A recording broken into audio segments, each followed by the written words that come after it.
హైదరాబాద్ నగరంలో Ameenpur police station పరిధిలో outer ring రోడ్డుపై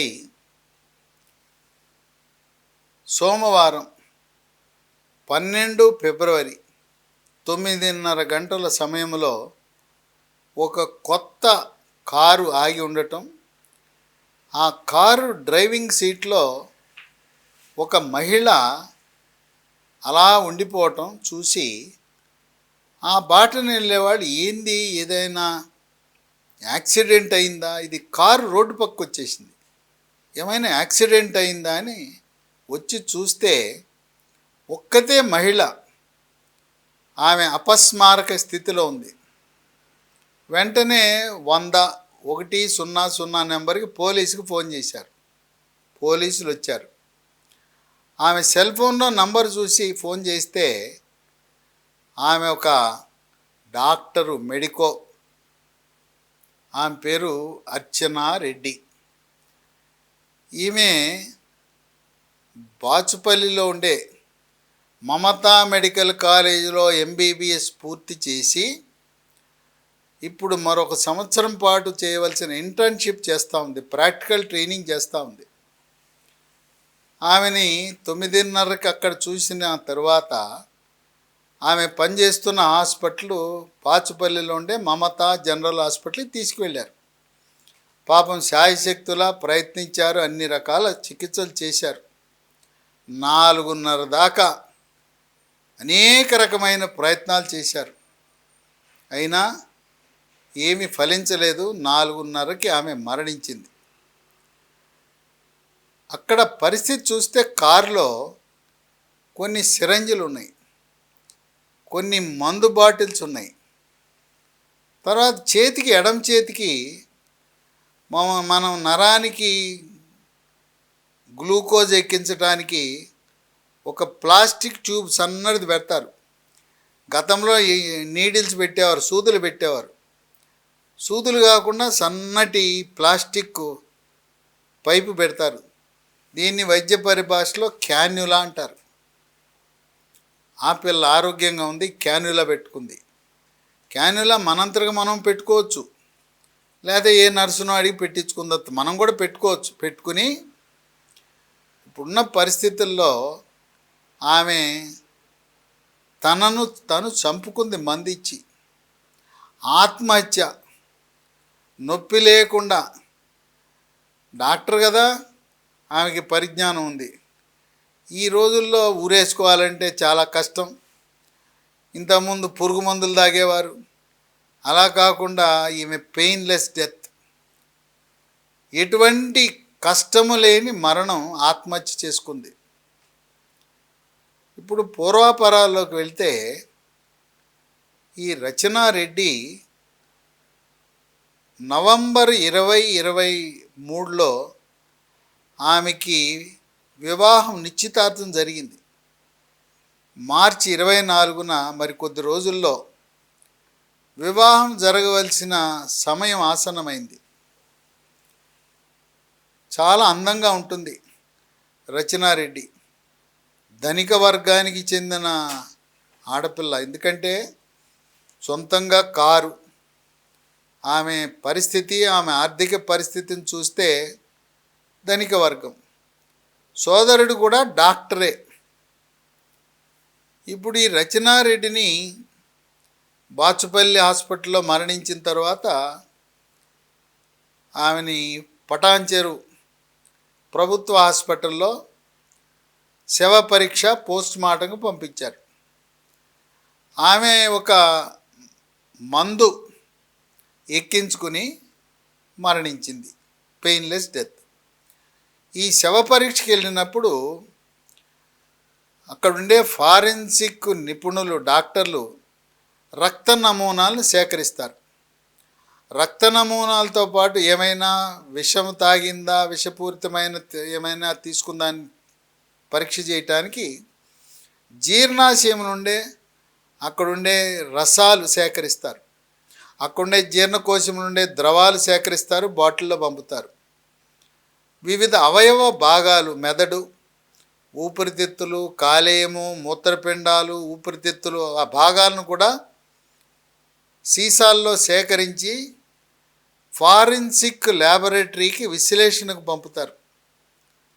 శవ పరీక్ష అయిన తర్వాత ఆమె ప్రాథమికంగా ఆత్మహత్య చేసుకుందని అంతవరకు నిర్ధారణ జరుగుతుంది. కానీ ఏ మందు ఉపయోగించి ఆత్మహత్య చేసుకున్నది అనేది కొంత కెమికల్ ఎనాలిసిస్, రసాయన పరీక్షల ద్వారా నిర్ధారించవచ్చు. అటువంటి అందమైన పిల్ల మరి ఎందుకు ఆత్మహత్య చేసుకుంది అని రకరకాల ఊహాగానాలు ఉన్నాయి. పోలీసులు ఇచ్చిన సమాచారం ప్రకారం బయట వ్యక్తుల ప్రమేయము లేదు. ప్రత్యక్ష సాక్షులు కూడా చెప్తున్నారు. పోనీ ఎవరైనా బలవంతాన ఆమెని ఏదైనా ఎక్కించారా అంటానికి అదే లేదు. ఆ కారు పక్కకి వెళ్ళిపోయిందండి, ఆగిపోయిందని చెప్తున్నారు. ఇది ఆత్మహత్య అంటానికి 100% అలాగే కుటుంబ సభ్యులు కూడా ఆమె మానసిక పరిస్థితి కొంత డిస్టర్బ్డ్గా ఉండటం వల్ల, కుంగుబాటు, మానసిక ఒత్తిడికి గురవటం వల్ల ఆత్మహత్యకు పాల్పడింది. గతంలో 1-2 సార్లు తల్లిదండ్రులు కూడా ఈమెకి కౌన్సిలింగ్ చేసినట్టుగా సోదరుడు సమాచారం ఇస్తున్నాడు. అయితే ఇక్కడ బయట వ్యక్తుల ప్రమేయం లేదు, ఆత్మహత్య చేసుకుంది. అంతవరకు ఉన్న ప్రత్యక్ష సాక్షులు సమాచారం కరెక్టే. అసలు ఆత్మహత్య చేసుకోవడానికి గల కారణం ఏంటి? దీనికి వివాహానికి ఏమైనా సంబంధం ఉందా? ఉంది. నవంబర్లో తల్లిదండ్రులు నిశ్చితార్థం చేశారు. సాధారణంగా మెడికల్ కాలేజీలో జంటలు, లవ్ మ్యారేజీలు, ప్రేమ వివాహాలు చాలా ఎక్కువ జరుగుతుంటాయి.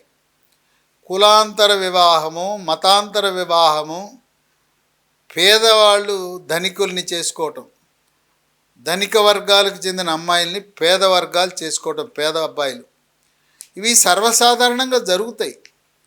ఎందుకంటే మిగతా కోర్సుల కంటే, ఇంజనీరింగు, ఆర్ట్స్, సైన్స్ కోర్సులు, యూనివర్సిటీల్లో చదువుల కంటే ఈ వైద్య విద్యను అభ్యసించేటప్పుడు చాలా సన్నిహితంగా మెలుగుతారు.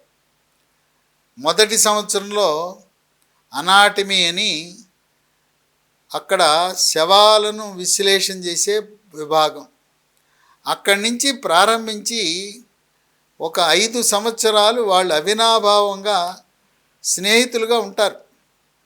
అందువల్ల పరిచయాలు పెరుగుతాయి, మనసులు కలుస్తాయి, వాళ్ళు ప్రేమించుకుని వివాహం చేసుకోవాలంటారు. ఇక్కడే సీన్ రివర్స్.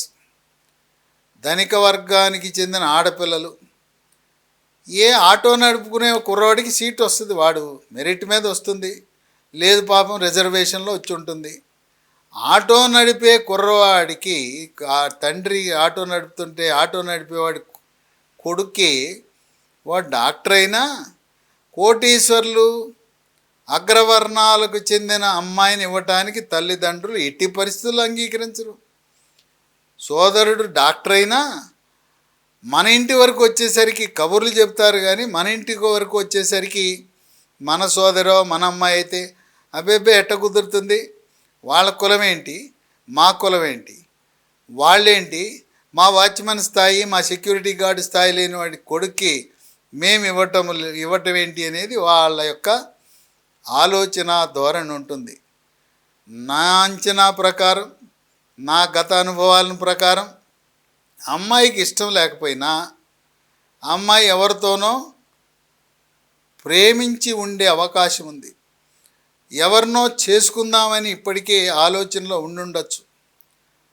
వీళ్ళు బలవంతంగా తమ తాహతు, తమ స్థాయికి తగ్గట్టుగా అదే సామాజిక వర్గానికి చెందిన వరుడు డాక్టరో కాకపోయినా కోటీశ్వర్ల కుమారులనే పెళ్ళి ఆడతారు, వివాహం ఆడతారు.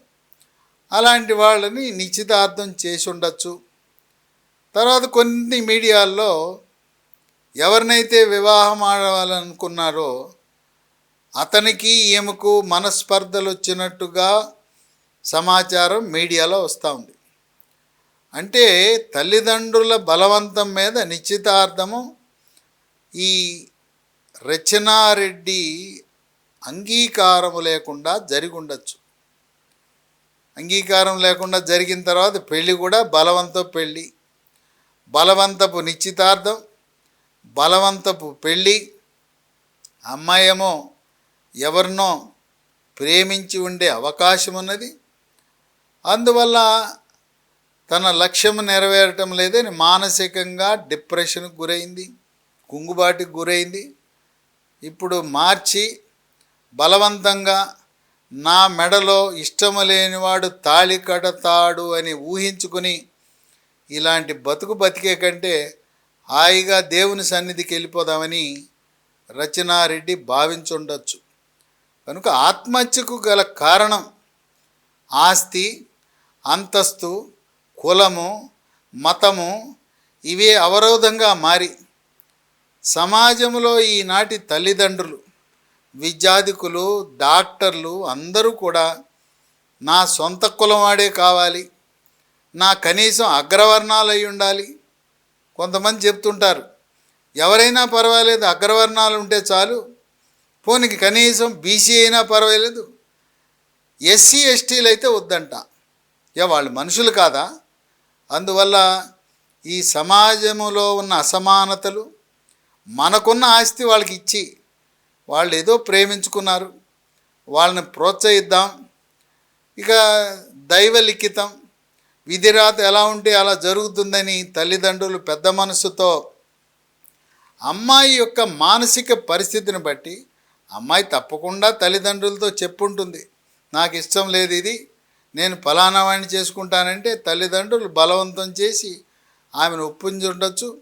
కనుక ఈ ఆత్మహత్యకు మూల కారణము ఇష్టము లేని వివాహముగా మనం భావించవలసిన అవసరం వస్తుందని విశ్లేషకులు భావిస్తున్నారు.